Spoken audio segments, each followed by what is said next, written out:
Welcome back. We're in the beautiful city of Adelaide. The 68th Annual International Astronautical Congress is underway and we're here to cover it all. Stay tuned.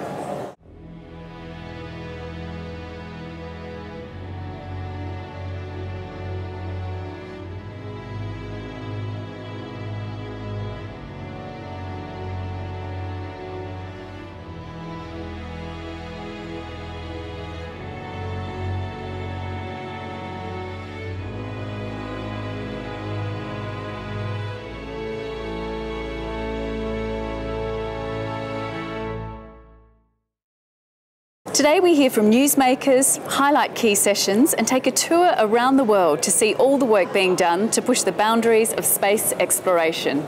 First though, we speak to the Director General of the European Space Agency, Jan Werner.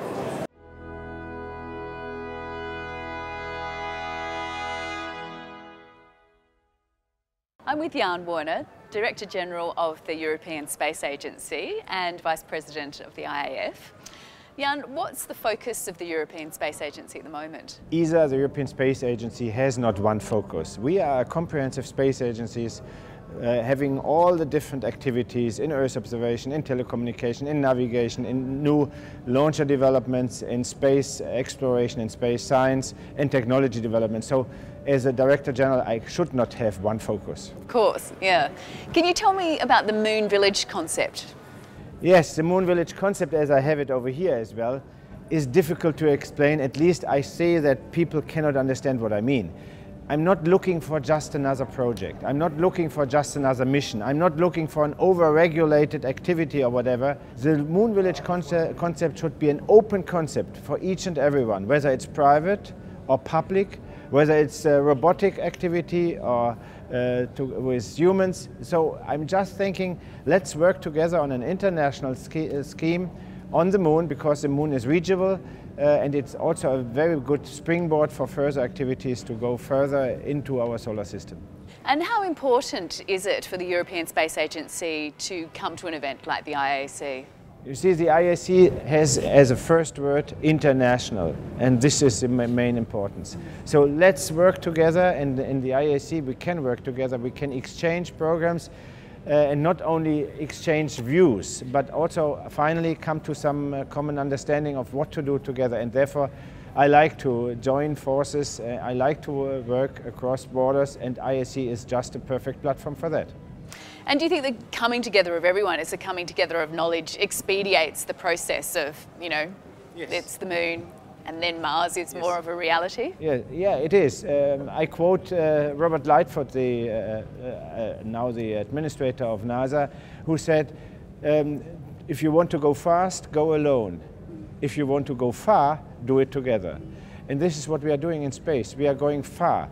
And I think the time of vanities and race in space is over. Let's cooperate for the sake of mankind. I always say the following thing: if there is an alien looking towards the Earth and is moving towards the Earth and has the capability to understand what is going on Earth, would he really think this is a good planet? Would he really understand who are the good guys, who are the bad guys? I doubt. So therefore it's better to cooperate, to give a good sign also to the universe. Thank you.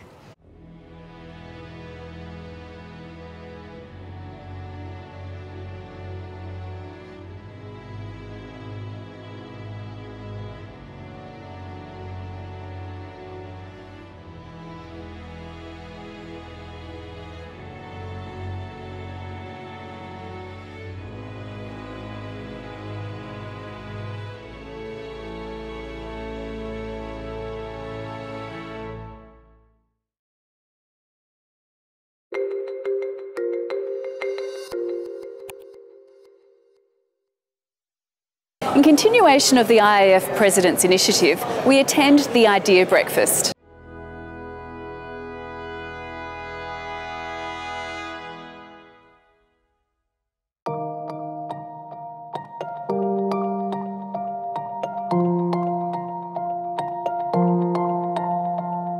IDEA means International Platform for Diversity and Equality in Astronautics, and it's precisely that, to advance diversity, equality, egalitarian concepts in 3G area: geography, generation, and gender. And I think the important part about the idea of breakfast, which there have been luncheons at the different IAC conferences, is to take a particular topic and to break it down from different perspectives and then look at it through that 3G lens. I hope that for today's breakfast, they walk away with the idea that the first woman on the moon is going to be a momentous event. Similar to the first man on the moon, it's supposed to inspire women in younger generations to go into the science, technology, engineering, arts, and math fields, all related to space exploration and furthering humanity's quest for knowledge. It's a way to increase involvement and success in all matters. Without that diversity, one's losing out. Why haven't people gone back to the moon in almost 50 years? Because it will naturally represent and bring tremendous change and advancement, we all hope, for all of humanity.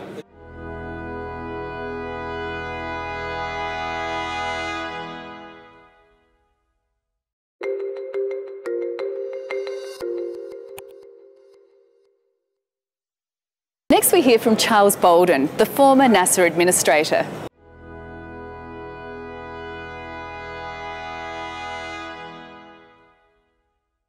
I'm with Charles Bolden, former NASA administrator. Firstly, congratulations, Charles, on winning the IAF World Space Award. Oh, thank you very much, Lisa. How does that feel? It's kind of humbling and awesome. I was, as I mentioned to some people, I was shocked to receive the word because, you know, having looked at the two prior recipients, I don't count myself in the same category, but I'm quite honored. What would you say is NASA's role now under the current US administration? You know, NASA's role doesn't change under, the good thing about NASA's role is that we're governed by what's called the US Space Act, and it started with the Space Act of 1958 that established the agency. And our job by charter is to be the governmental organization that oversees several different areas. One is space exploration, whether it be human or robotic, aeronautics, which is sometimes forgotten, science, and then two other things which are sort of underlying components is education for all of the U.S. and then to promote international collaboration and cooperation to benefit the economy of the United States and the development of the country itself. And how do you see that international collaboration really evolving and working at the moment in science and aeronautics? If you look at where NASA is today, and I've been gone for 9 months now, so I can say where it was when I left. I don't think anything has dramatically changed, but when I left, we had in excess of 800 international partnerships, active agreements with more than 120 nations, and they included everything across the NASA portfolio. So that meant everything from basic STEM education, whether it be a program that's very similar to something, or in fact it's called GLOBE, where we go into multiple nations in the world, work with the U.S. Embassy there and the government, and allow an elementary school kid to go out with a thermometer and take the temperature and go inside and enter it into an international database and become a world science researcher. So that's a very minor program to what I consider to be a very unknown program, but critically important, called Severe, where we're partnered with different countries around the world out of 4 sites around the world to provide real-time and archived earth science data to help decision makers and normal people with planning for things like crop development, water resources management, disaster planning and relief. And the 4 sites for Severe that we work with the U.S. Agency for International Development are in Kathmandu, Nepal, in Nairobi, Kenya, in Niamey, Niger, and in Bangkok, Thailand. And I feel really good. It's my favorite program because I was actually on board when we opened up 3 of those 4 sites. And how important do you think a congress like this is for the global space community? It gives us a venue where we can bring the world community together to look at the present state of astronautics and science and space exploration, and also education, and do what we call introduce a competition of ideas, listen to ideas from multiple countries, from multiple entities, whether they be government, industry, entrepreneurs, or students, and have people make their presentations and hope that you know, those ideas will be heard and we'll make a decision that, you know, that sounds like a really good idea. We think a group of us wants to come together and pursue that a little bit farther along, and so I think it's incredible.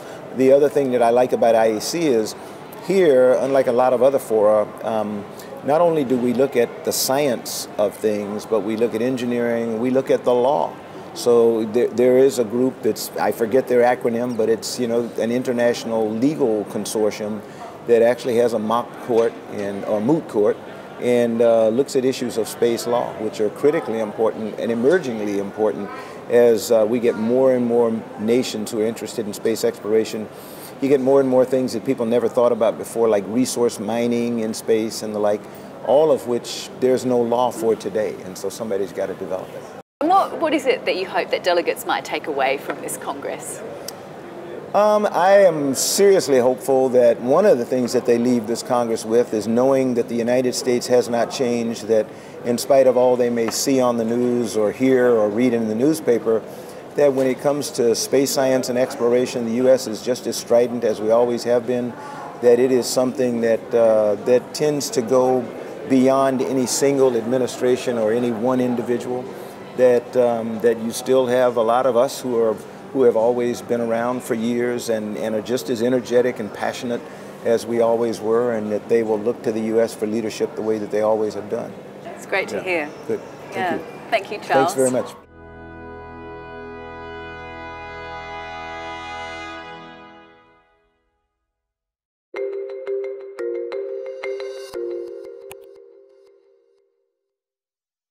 Now let's take a moment to have a look around the world at all the work that's being done, pushing the boundaries in space exploration.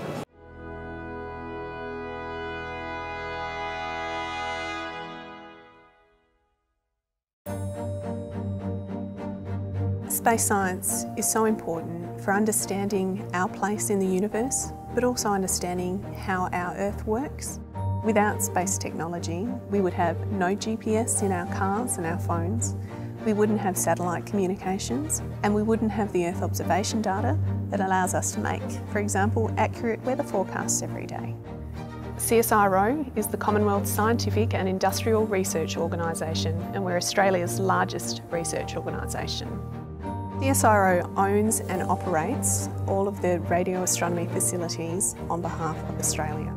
These are collectively known as the Australia Telescope National Facility.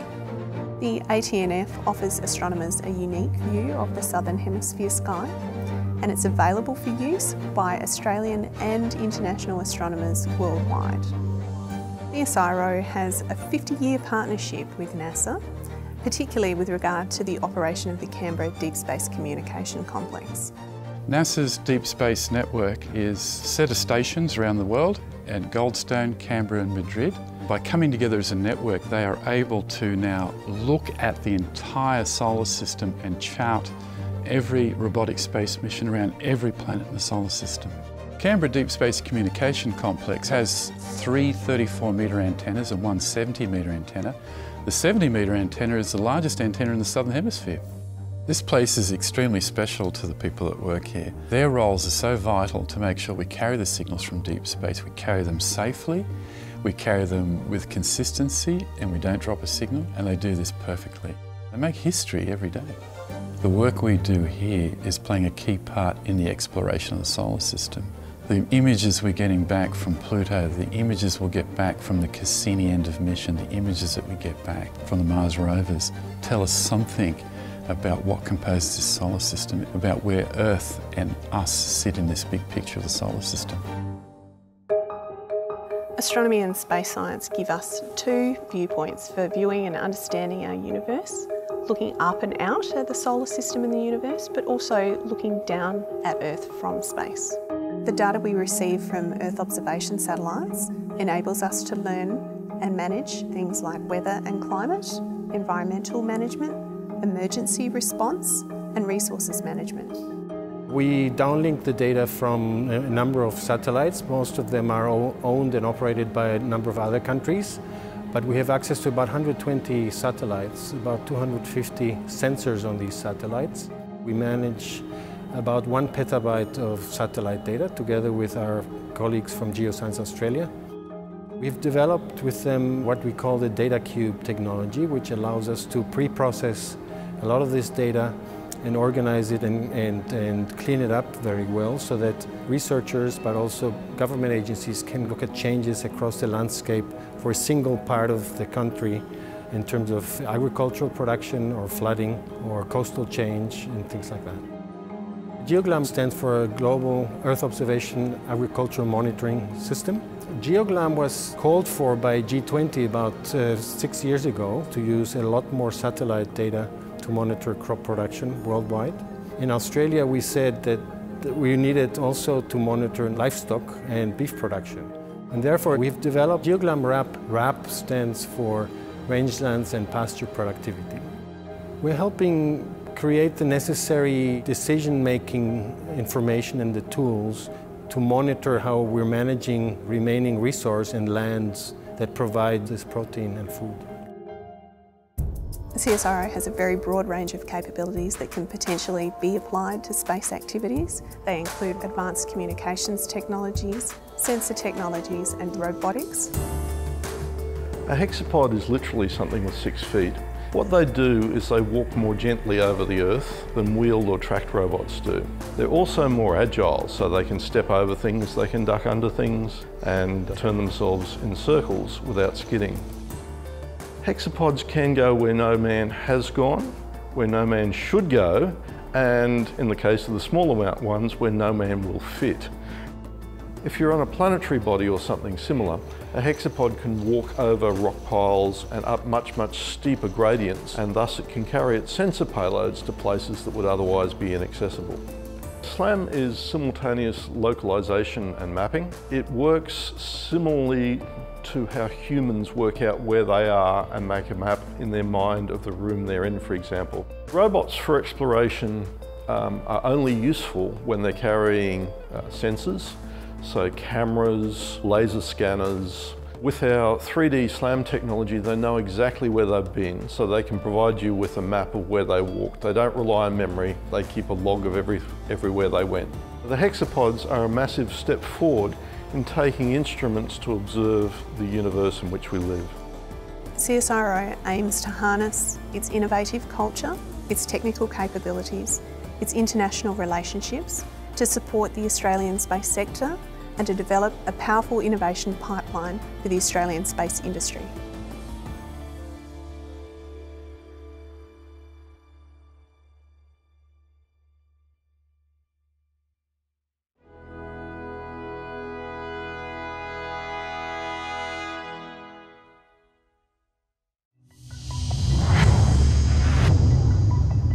The time is now. At no other time in human history have we had the technology, the know-how, and the public excitement to get humans to Mars. We're building Orion today, right now, a spacecraft like no other designed for deep space exploration.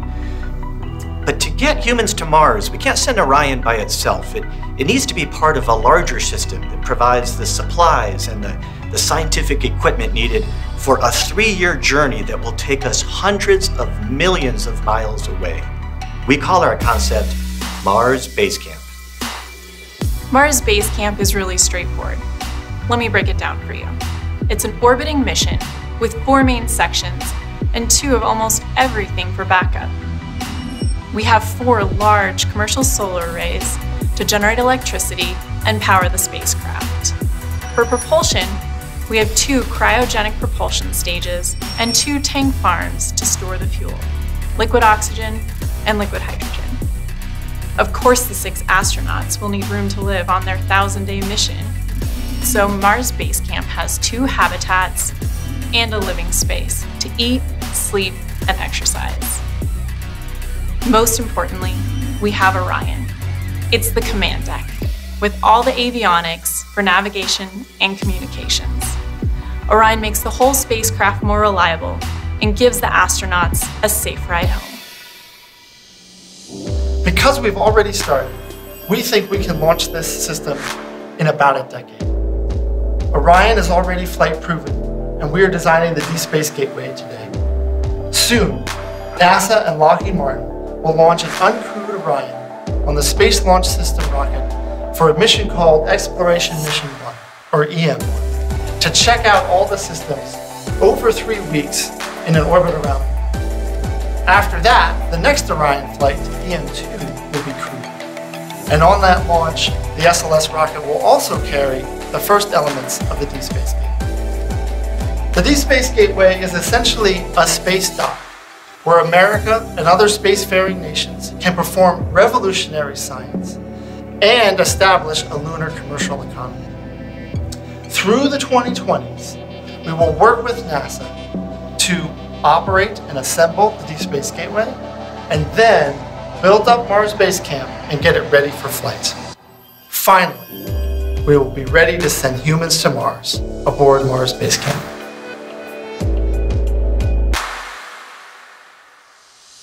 We've talked about how we can do it, now let's talk about why.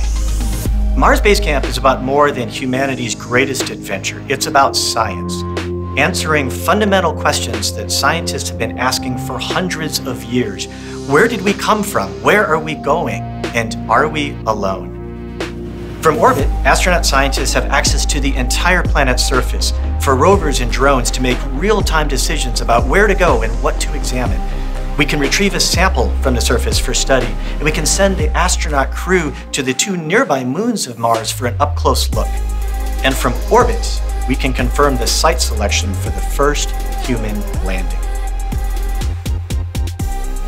At Lockheed Martin, we've been exploring Mars with NASA from the beginning, so we know what it takes to get here, how to operate here, and how to lead the world in doing it. Yes, Mars Base Camp is a concept, a vision, if you will, but whether it's this system that gets humans to Mars or something similar, the world is at a point in time where it has the means, the ability to write a new chapter in history, sending humans to the Red Planet.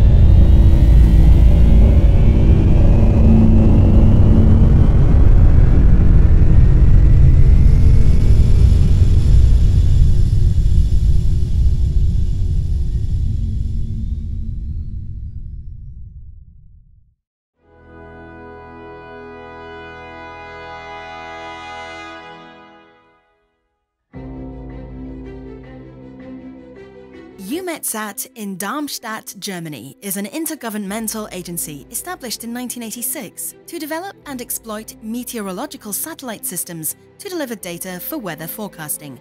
Today, we operate 10 satellites in orbit and we deliver data to 30 member states. The priority of EUMETSAT is to deliver the best observation for weather forecasting. It means we need to have the best satellites and also the best science to extract information from the observation of these satellites. It's important to understand the value of weather forecasting for society. Not only does it save lives, as everybody knows, but it's also vital for the economy. For instance, civil aviation does not exist without weather forecasting. Studies have shown that the socio-economic benefit of our satellites in the European Union is more than €5 billion per year. Since 2000, a second mission is to monitor climate change. So EUMETSAT is at a key point in its history. First, we are preparing the next generation of our satellite systems. And second, we are also exploiting new satellites on behalf of the European Union for the Copernicus program. Meteosat, second generation, is EUMETSAT's current geostationary program, and the third generation is already well underway. The new fleet of satellites will provide for the legacy service for the Imager mission a higher temporary and spatial resolution. So with this, the observability of the meteorological information will be better. For the new mission, which will fly on the Imager satellite, we will have a lightning imager. With the sounder satellite, we will provide new information on the composition of the atmosphere. In order to develop the user requirements, there was a long user consultation process in the beginning to develop the user requirements document. There is an ongoing mission advisory group for the new missions, and for the legacy services we are consulting the users via the science and operations working groups. METOP is a series of 3 polar orbiting meteorological satellites and forms the space component of EUMETSAT's Polar System, or EPS.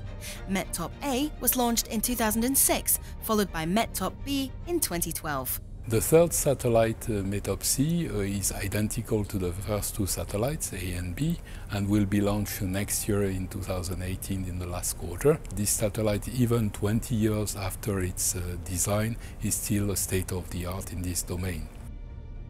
It does a lot of observations from a low Earth orbit and provides data to our users, which are essentially numerical weather prediction centers, but also climate monitoring centers.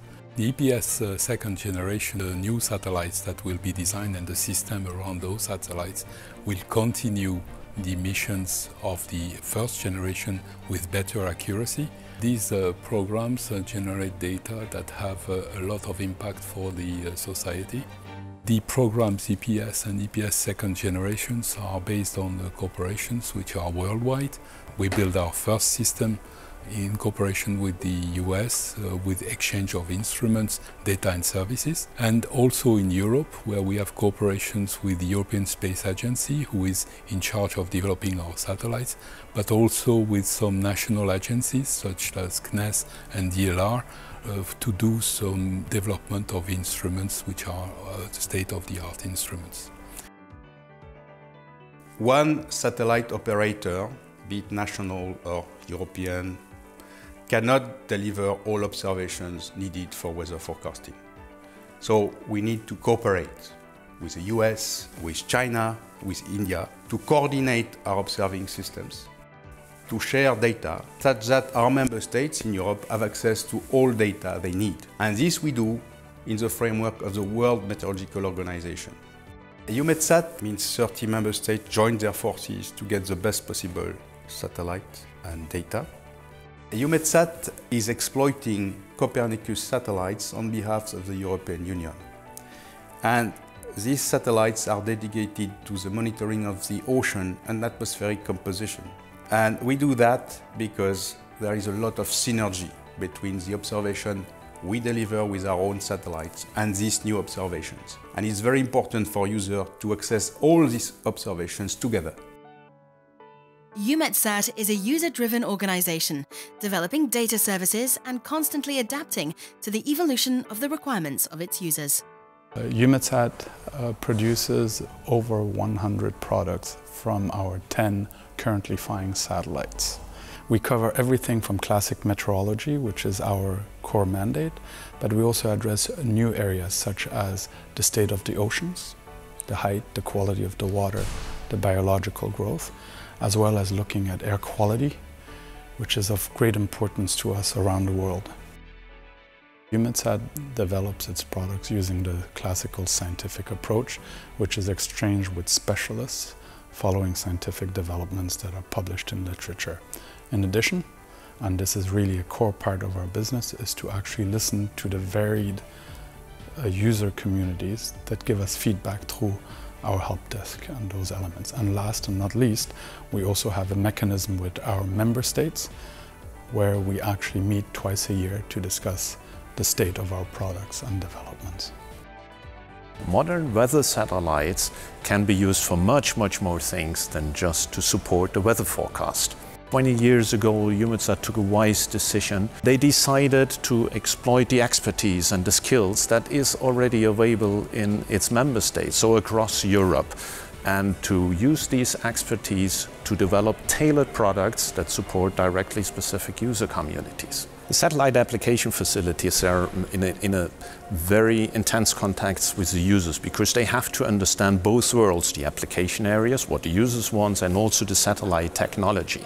So communication with the users is essential for them to work with them and for them and to provide them the information from satellite data they need for their applications. The vision of the future of EUMETSAT is very much driven by the evolution of forecasting. I don't say weather forecasting because today forecasting is much more than the weather. So the vision of EUMETSAT in the future is to deliver seamless observation of the ocean, the atmosphere, the atmospheric composition for integrated forecast of weather, air quality, ocean.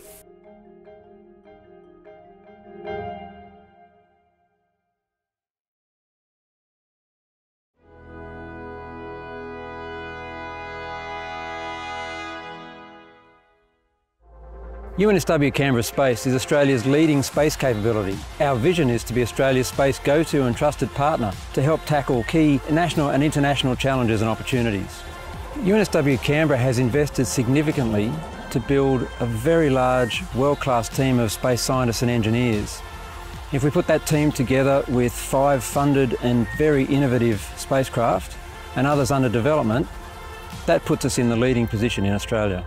Every member of the team comes to the group with a range of experiences and skills. A lot of our team come from the big space. They've worked on those billion-dollar programs, and working on those programs helps you to understand what works and what doesn't work in space.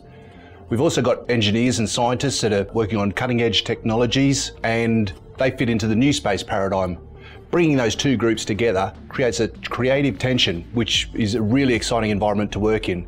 We're currently developing a 3U spacecraft for the Royal Australian Air Force, which will carry out a maritime surveillance role.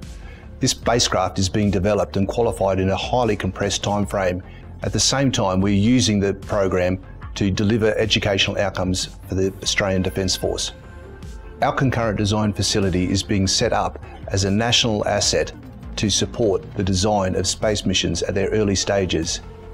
It fits into the growing ecosystem of space capability in Canberra and sit alongside the space test facilities of University of New South Wales' close partner, the Australian National University. The Australian Government is looking to support and grow a domestic space industry in Australia to meet national needs. And that's actually created an opportunity for us. It's led to the creation of the commercial spin-off Skycraft. Together, UNSW Canberra Space and Skycraft are ideally positioned to remain Australia's leading space capability. Skycraft brings to market Australia's most significant space capability for the design, testing, construction, in-flight operations of cube satellites and small satellites up to 150 kilograms. What Skycraft provides is the longevity. It's taking the spark and it's creating a commercial capability. UNSW Canberra has created the vision and the investment to create a unique space capability in Australia. Skycraft is going to take that capability and boost it to stratospheric heights by creating a self-sustaining space capability in Australia on the back of the university's vision and investment. We as a team have a very strong experience in engineering, research and management of the big space sector and aerospace sector. So most of us have at least one successful space mission or aerospace mission in our careers. Internally, we push towards innovation. I'm currently involved in a mission design that has a huge potential in developing Australia's potential in maritime and aerospace surveillance. I'm also designing an onboard data handling hardware that can serve a purpose as a future processing platform on satellite missions and also support various scientific experiments that are happening across Australian universities and research bodies. With this development, we are also working very closely with various Australian manufacturers to develop in-house capabilities for space-grade hardware manufacturing in Australia. When it comes down to it, my research is really about trying to understand why objects in low Earth orbit aren't where they're supposed to be. And the key to that problem is aerodynamics. You see, aerodynamics is the largest non-conservative force on a low Earth object and also the least well understood.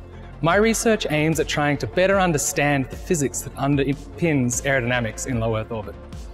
To better understand the physics of aerodynamics in low Earth orbit, at UNSW Canberra, we combine state-of-the-art supercomputer simulations with world-leading ground-based experimental test facilities, such as what you see behind me, which is the Australian National University's Space Test Facility hosted at the Advanced Instrumentation and Technology Centre.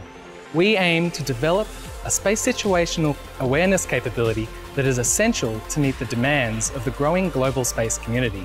At the same time, This understanding will help provide new pathways and opportunities for UNSW Canberra Space and Australia to innovate in this growing sector.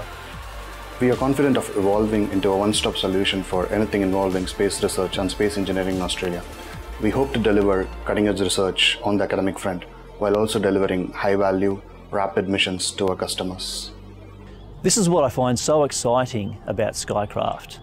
The breadth of applications is expansive. Space touches so many aspects of our daily lives. We're actively investigating new applications where we can create niche markets. For example, in defence, border protection, national security, water quality monitoring, forestry, precision agriculture. These are all applications that we can deliver on. The most important part of the strategy to achieve our vision is to continue to invest in a world-class team, to focus on user needs, and to pursue niche areas of potentially disruptive comparative advantage for Australia.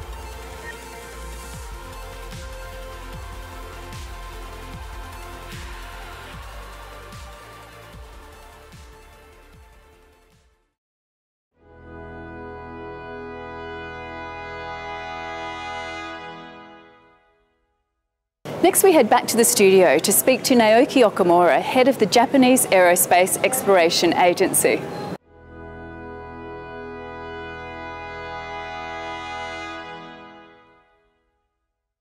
I'm with Naoki Okamura, president of the Japanese Aerospace Exploration Agency. Yeah. Mr. Okamura, what is the focus of the Japanese Aerospace Agency? Actually, you see, JAXA is proceeding a lot of projects according to their roadmap decided by Japanese government. Currently, we are focusing on the development of a new rocket called H3, which will be launched in 2020, and the development of a new satellite, like is a high-resolution optical satellite, and the new GOSAT, to observe carbon dioxide more precisely than GOSAT more precisely than the present GOSAT, which is now in orbit. Regarding ISS activities, we are developing a new cargo which brings necessary goods from the Earth to ISS. Regarding science and exploration project, we are developing SLIM project, which is aiming to the moon landing very early in 2020s. And also we are developing a new X-ray satellite for space science. Yeah, so we have actually a lot of projects in front of us. You do? Yeah, yes. And so what do you think is the importance of a conference or a congress like this? Yeah, actually you see ISC is very extraordinarily important for us to find out the new opportunity regarding, you see, business or science and technology. Because I believe it's a premier place where, you see, government officials and space agency people, the science people and the industrial people all can together to share the future perspective of the space.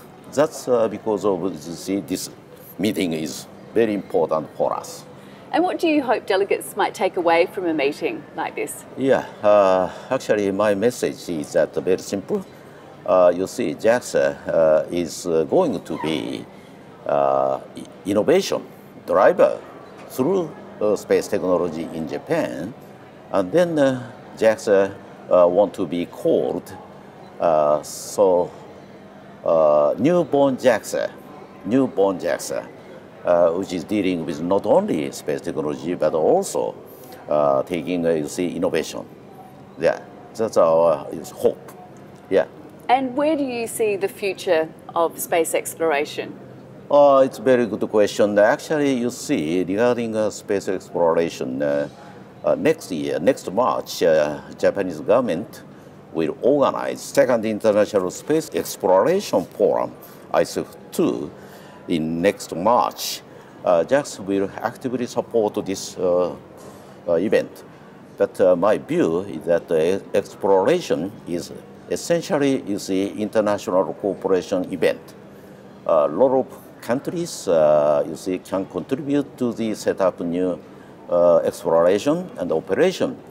So that is leading to the occurring new innovation on the Earth. Yes, I think so. Yeah. Thank you. Yeah, thank you very much.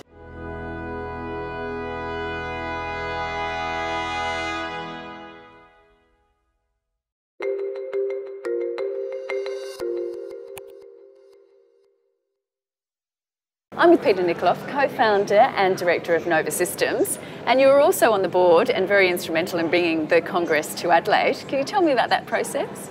We've actually started working on this like a decade ago for myself personally, long for others, but I remember sitting in the Parliament House at a Senate inquiry into space in 2008, working towards this very day. So it's been a long haul, and I guess we're all very, the energy in the conference on Australia getting involved with the space sector has just been fantastic. Yeah, so you must be very excited to sort of actually be in the convention centre here and just sort of seeing everybody from around the world really, you know, enjoying the conference and connecting. And oh, yeah, and it was all, I guess the numbers are way beyond what our expectation was. We thought coming down to Australia was going to, you know, we'll probably get good numbers, but not this amount of attention. And to have the Space Agency announced is amazing. And I've had so many people from around the world come up and say, like, well done, and big smiles. We can now work together at the international level a lot easier.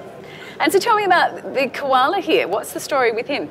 Well, last year we actually had a stand at Guadalajara, which was in Mexico, where they had the last IAC, and we had dinners and things like that to actually promote the occasion here. And we had a bit of a raffle for people, and a guy from NASA won this koala bear. And we had our industry breakfast this morning celebrating 25 years in the industry, and the NASA said, oh, we've got a surprise presentation for you. I go, oh, all right. And he walked out, presented us this koala bear and said, look, this koala bear's literally just come back from space and done over 450 orbits in space. And so I think this is going to be an important part of our space agency. I think it's have to be our space agency mascot, I think. He's got the little badges to prove. He has. He's got his space station mission badge on, so that's pretty exciting. Yeah. And tell us a bit about Nova Systems and your work in the space exploration industry. Yeah, my life started actually helping the Air Force, testing complex weapon systems, rockets and bombs, and the Air Force actually owned the Woomera range, the rocket range, so I've got a lot of experience at Woomera, and over the time we've helped Air Force with launches out of Woomera, hypersonics, recovery of the Hayabusa spacecraft and the asteroid and materials and things like that.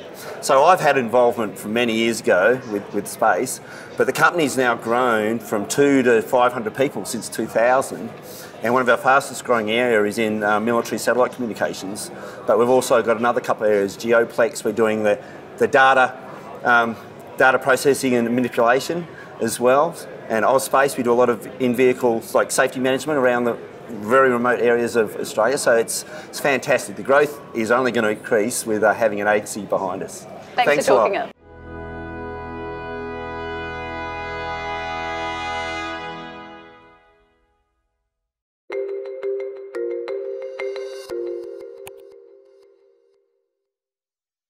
Make sure you follow us on Twitter at websedge_edu to keep up with all the World Congress news, and feel free to join in on the conversation.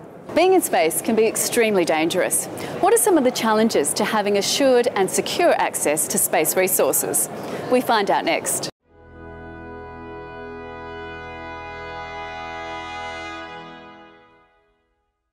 I work in space debris mitigation, and we're building a laser system that is shooting into space and hitting laser debris objects, and we're trying to basically avoid collisions with those objects by moving it out of the way. The system is going to be ready in 2019. It's only going to be a demonstrator, so we want to demonstrate the technology, and then further steps need to be taken to obviously commercialize the system and make it available to other companies and people around the world. I think the most important thing why companies need to invest in this area is because this is a high growth area. The limits to the technology are literally up in the sky. And on the other hand, because the public good that we derive from investing in scientific research and in technology development is spinning off in many various directions. So in fact, most applications to a space technology that made waves amongst the sort of general public are probably things that you wouldn't think of, things like medical applications, or perhaps, well, the navigation system perhaps is a little bit obvious, but medical applications, or indeed just material science that did research to how do we withstand the rigors of space environment, but actually now is translated into anything from construction to designing the technologies in the future transportation systems and such like. So I'm actually from optics background, but not really a space background. And it's really great to see all these people here, and they all have the same basically aim, like space exploration. And I really love that the spirit here is that everybody has likes the community, and like there is like so much diversity, and everybody tries to collaborate. I hope people got inspired by our plenary. I hope people see that we have a variety of young people from various kinds of backgrounds working on these challenges, and that the future is bright in a sense, that the next generation is thinking very, very hard about these challenges and trying to find concrete solutions.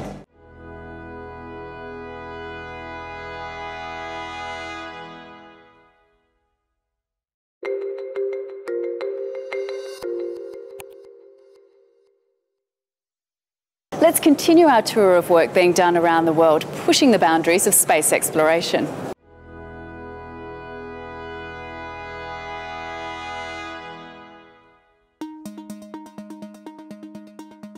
Being part of the MIT Space Systems Laboratory provides incredible opportunities. I don't think there's very many places that you can actually work to send your algorithms and control schemes to space to test. To be able to interact with the International Space Station, it's a remarkable opportunity. Space systems, it encompasses any field of science or engineering that you can think of. We work with computers, with mechanics, with thermal engineering, propulsion. We specialize, but we can't ignore or leave out any of the subsystems. You always have something new and challenging to work on, even if you've done something once, but the next time you do it, it's a little bit different. And the environment in space is not one that's really easy to work with. So there's always problems to solve, and I think that's what I love about it the most. The Department of Aeronautics and Astronautics at MIT is in the School of Engineering, and here we really cover two bases. One is airplanes, aeronautics, as well as spacecraft. So what I like to think of is we're engineering, but we defy gravity. You can work with the International Space Station, you can build and fly your own UAVs, you work with astronauts. They really come out of their education now with a full experience of impacting the aerospace field. The MIT Space Laboratory is in the Department of Aeronautics and Astronautics, and we really focus on the space side. We are the expert laboratory in systems engineering, putting all these complex systems together and teaching students what that means and how to make them work ultimately in space. We give students here the opportunity to be hands-on with hardware. Through the Rexus project, where they're going to send their hardware to an asteroid through space for 2.5 years, to Spheres, where they're going to send their hardware up on station. These students are getting to work with the leaders in the aerospace industry on real hardware. State-of-the-art technology with education is something we really need to marry. And we do that through our capstone class, where students get to design new technology that surprisingly, actually, we've been able to fly in orbit on station and to interplanetary missions. We started this concept at the time truly innovative, the first ones to ever do it, CDIO, conceive, design, implement, operate. We began that in 1999. Since then, we've done the class about 10 times, and at least 4 of them have gone to space. You get to experience what it's really like on a real high-profile NASA mission. You have to meet all those requirements that the other instruments have to meet. And so that whole experience is really invaluable in teaching you what real aerospace engineering is like. My involvement with the projects that we have here at DSSL goes all the way from hardware level, actually crimping cables, screwing on satellite parts, all the way up to writing code for it. From the start, I've been working with developing algorithms so that we can test our architecture in space. We interact with the astronauts live over video feed, and they unpackage our software, load it into the system, and run our tests. Being able to be a part of what is the whole picture going to look like, how are we going to develop the architecture, meet requirements. And I think these are really important skills that need to be developed and that I think I can take into my future career. We, as a lab, have 3 main focus areas. On the one side, we work with computer models of how to develop space mission. Then we do a lot of ground test beds. We build things in the ground that we test in the laboratory.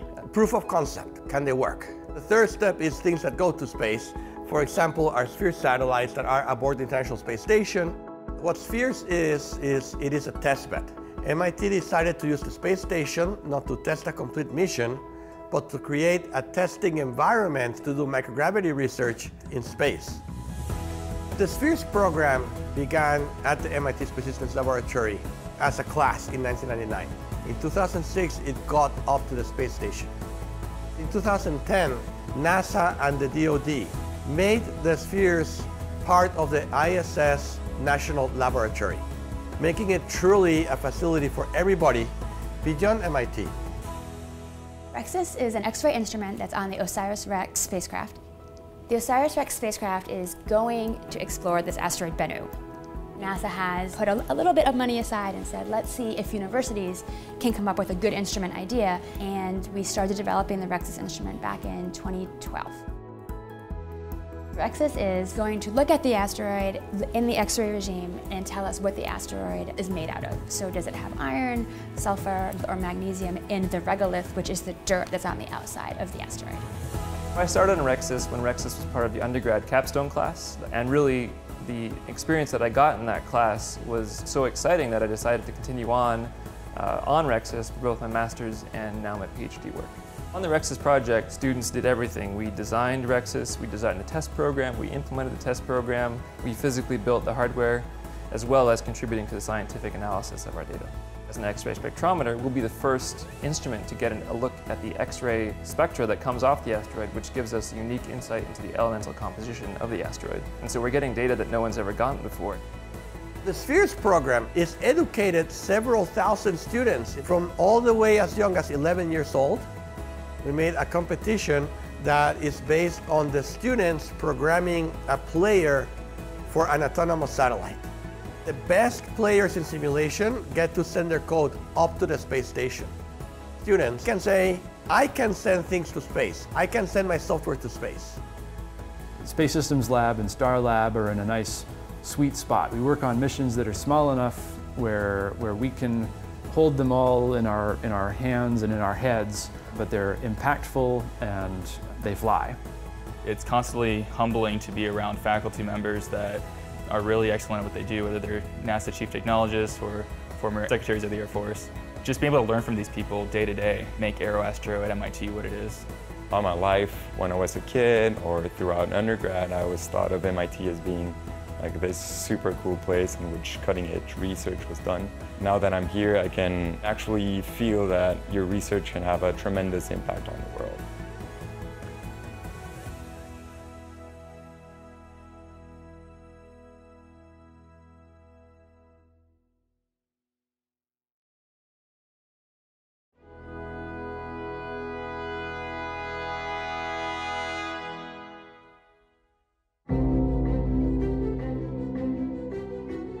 The space industry is basically in a revolution. You know, Space 2.0 has been referred to. There's new launch vehicles, new companies. Things are moving from government to the private sector. Meanwhile, there is a revolution in small satellite technologies, nanosatellite technologies. And so it's sort of a new paradigm for both space exploration, Earth remote sensing, and space platforms. The Space Science Center at Morehead State University was an early adopter of nanosatellites, particularly CubeSats. We have been able to meet and exceed all the needs to build a CubeSat. In other words, we've become a one-stop shop here. We've built all the infrastructure necessary to go from concept to final delivery, including all the environmental testing, the shake and bake, if you will, all the necessities of a clean room, all the electronic systems that are required to do this, as well as having the infrastructure here to communicate with them. We're very fortunate to have a 21-meter dish antenna. So we've come from very humble beginnings to being an internationally recognized force in the CubeSat business. Morehead State University is a small regional university, about 10,000 students in Appalachian, Kentucky. We have outstanding staff that we brought in from all over, from the East Coast and the West Coast, from the aerospace and defense industries. And we've all sort of met here in the middle of the country to produce a pretty exciting program and research and development facility. We really have all of the assets here, all of the connections to really attract aerospace businesses to want to work with us. And the students really benefit from that. They benefit from what I would call a real world hands-on university. The degree programs in space science at Morehead State University are based on hands-on experiences for the students. That means that you have to understand how to design, build, fabricate spacecraft and spacecraft subsystems. So the hands-on experiences that students get are invaluable. Students play such a vital role in our production of our projects here at the Space Science Center. We have to use all hands that are on deck. Everybody that's in the building will have a job no matter what. Even if you're just a first day freshman, we can put you somewhere for sure. And so that gives great opportunities for the underclassmen to develop their skills as they grow through our program.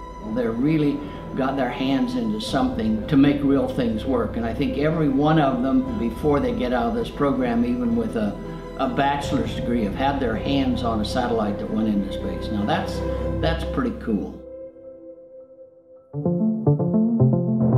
The Space Science Center has flown to date 7 space missions. They've ranged from 1U CubeSats that were technology demonstrations through larger spacecraft like microsatellites and 6U spacecraft that we're working on now, which is a lunar mission. In fact, that's probably the coolest thing that we've done, which is the Lunar Ice Cube mission. It's actually a NASA mission, but it's led by Morehead State University and its partners.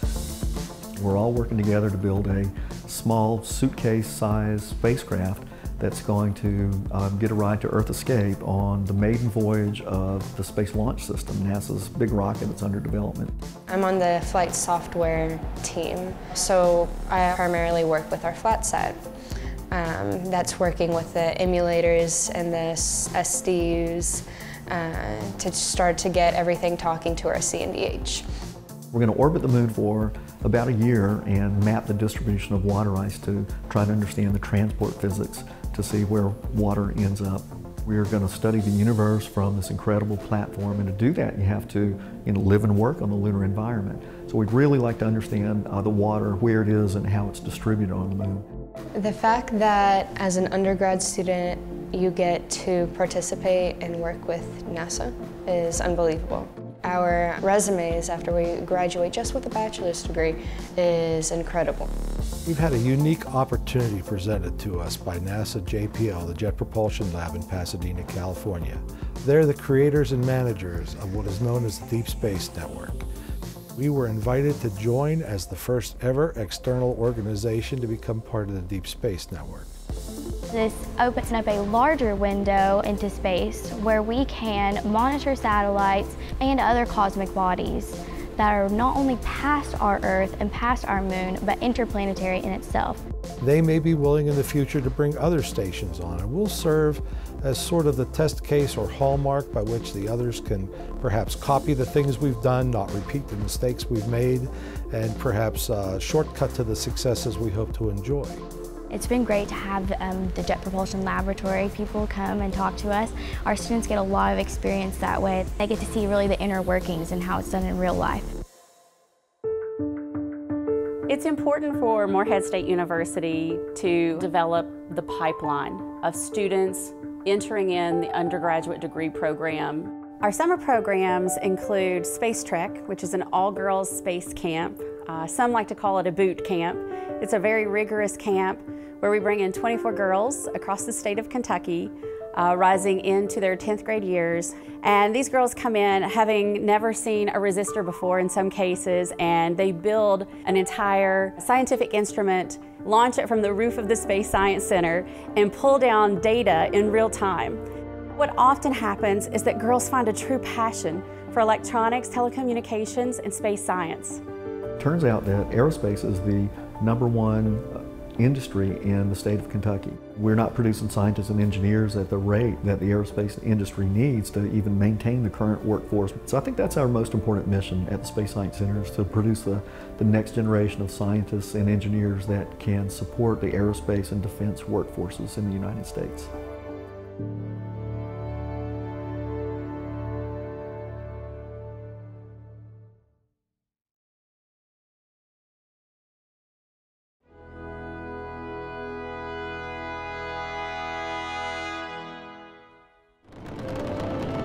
how do we create the next generation of space pioneers? How are we going to build that starship? How are we going to colonize Mars? How do we do that? How do we infuse in our future generations the intellect and the experience to be able to do that? USC has believed for some time now that in order to answer these questions, we really have to think differently and create an educational environment different so that we can innovate and educate, and they, in essence, have pioneered the methodology by which a department is now specialized in astronautics. This is one of the very few universities in the country, in fact in the world, with this particular distinction. Since 2004, the program has awarded more than 500 master's degrees. But more importantly, astronautics is an area where, and space is an area which is very interdisciplinary. So in addition to people that study, let's say, propulsion as well as control in space, you also have people that are interested in the area of electronics, aviation, computer science, GPS, many other things that are very useful in both the launching and as well as the ultimately deployment in space. The breadth of the kinds of projects that we're able to execute here span the range from literally building and launching our own rockets from the university to building a lunar lander simulator that utilized a JetCat engine, an RC turbine engine that took out gravity, to building the first 2 satellites that in USC's history that occurred here at the CERC. All were done with the infusions of students as well as professional industry experts, not only from within the university, but also from outside in industry that are working in the field today. Last semester, I took a class with a woman who worked at NASA's Jet Propulsion Lab. At the end of the semester, she actually brought the class in so that we could take a tour of JPL. And for me, that was really cool because it sort of reaffirmed that this is what I want to do, this is where I want to work. We did a tour at Virgin Galactic, and we were able to talk to the engineers and really ask them specific questions about stuff we'd learned in the course. So it was really nice to see that what we had learned in our lecture was actually directly applicable to what they're doing in industry today. You come in and you spend hours and hours working on a design. Then you spend hours building one piece, it's not up to par, you have to scrap it and try again until you build this perfect vehicle. You know, you only get to see it for like 5 seconds until it's past the clouds, but it's just an amazing feeling to just see all of your hard work go up and just really hope that it turns out great.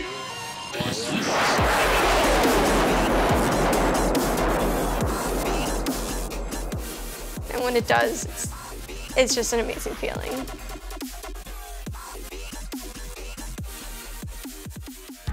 The Liquid Propulsion Laboratory is currently collaborating with a Japanese university called the Kyushu Institute of Technology to build a suborbital flight vehicle which we are providing the propulsion system for.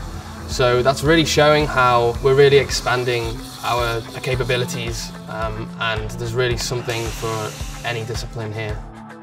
We have professional engineers from industry as well as faculty that take on real projects that have schedules and costs and project deliverables that have to be done, where students come in and are supported essentially as residents that are putting their hands on hardware to actually build the next generation spacecraft.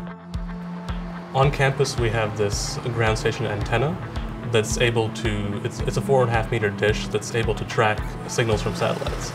So the first project I was working on was operating that system to be able to track different satellites that are passing overhead over Los Angeles. Southern California is the heart of the aerospace industry, and that's something that we treasure a lot, and we thought that gives us a competitive advantage, as well as offering a talent that can be absorbed by the local industry. We offer a business model, if you will, for both a unique attribute for students to train before they go to industry, where there really is no liability to industry, but they get the hands-on skill sets that truly is needed to replenish the U.S. engineering workforce in space. It's a remarkable student group, very interdisciplinary, and we look forward to getting bigger and stronger in this very important part of future endeavor, both in engineering as well as for the world at large.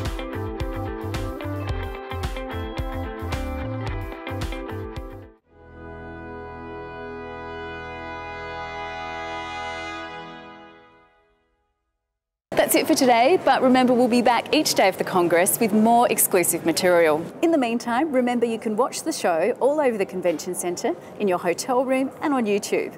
And don't forget to keep up with all the latest developments and get in touch via the web. We'll see you tomorrow.